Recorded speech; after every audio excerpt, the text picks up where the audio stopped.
Hi, in this video I'm gonna be going over the best suit powers and mods that you can use in Marvel's Spider-Man.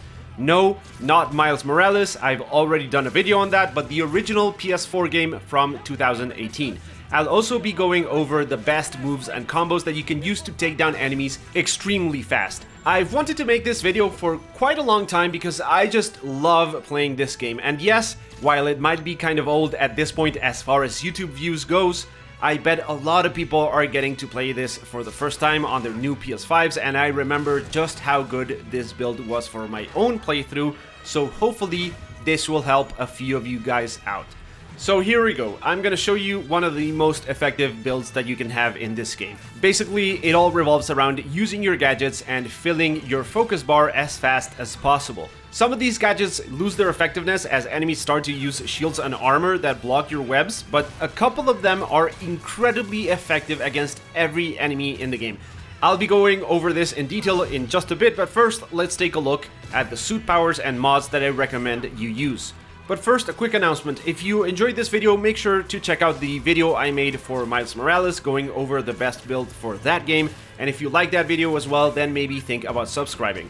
I'm about to reach 10,000 subs, which I'm really excited about, so if you feel like helping me out, reach that goal and supporting a small channel, then hit that subscribe button. Alright, suit powers.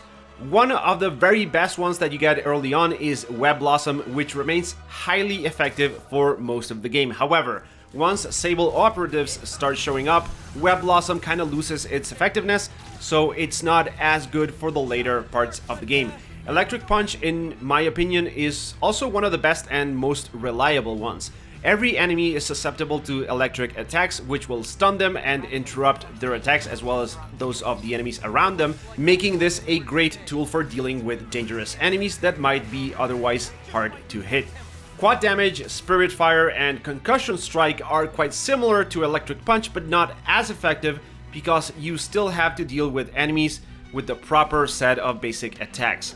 You can't just punch them and be done with it, which is why I recommend going with either Electric Punch or Iron Arms. Iron Arms lets you deal a ton of damage extremely fast and disregards enemies' defenses, making it a solid choice and one I tend to use quite often. Also, it looks really cool.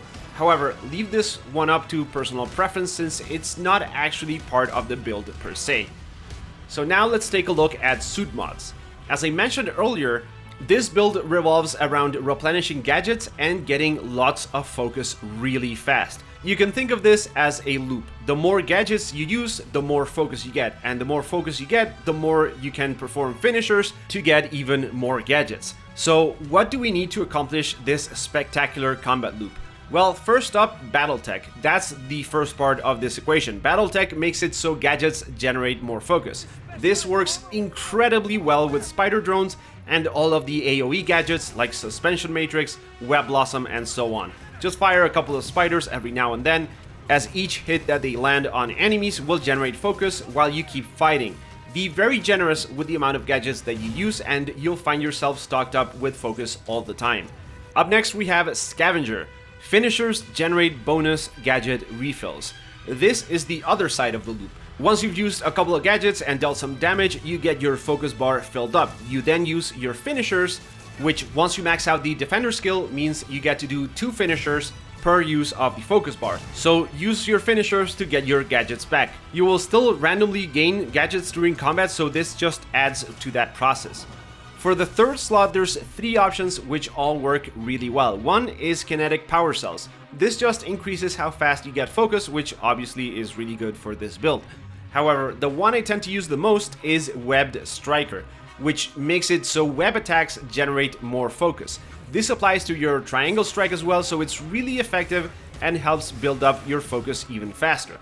Once again, when dealing with Sable enemies that are immune to getting webbed up, it's obviously not as effective, but you can bypass that with a couple of tricks, but more on that later.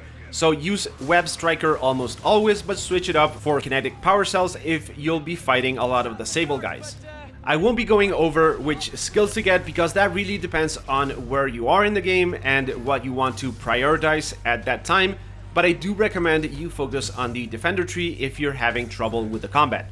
Now let's go over the actual gameplay with some tips on how to maximize your combat effectiveness. As I mentioned earlier, you'll want to use your gadgets a lot.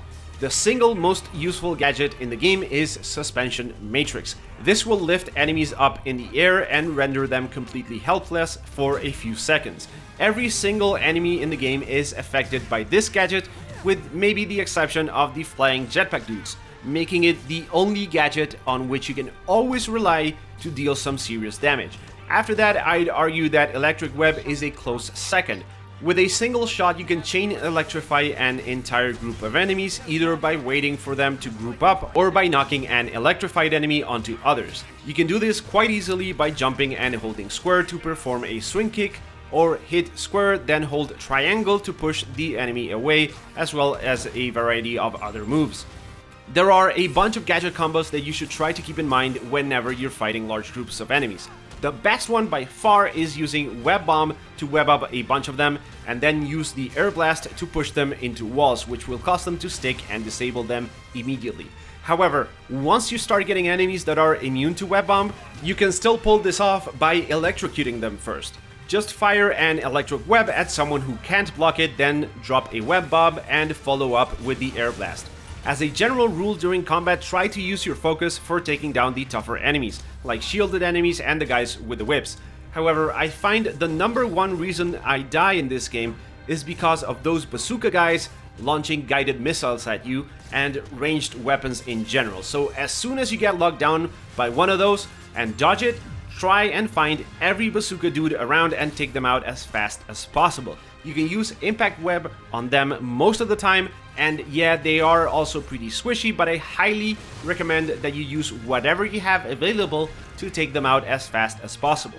Speaking of which, a really good combo of your basic moves is knocking an enemy up in the air by holding square, then yanking down on them by holding triangle, and webbing them up once they hit the ground.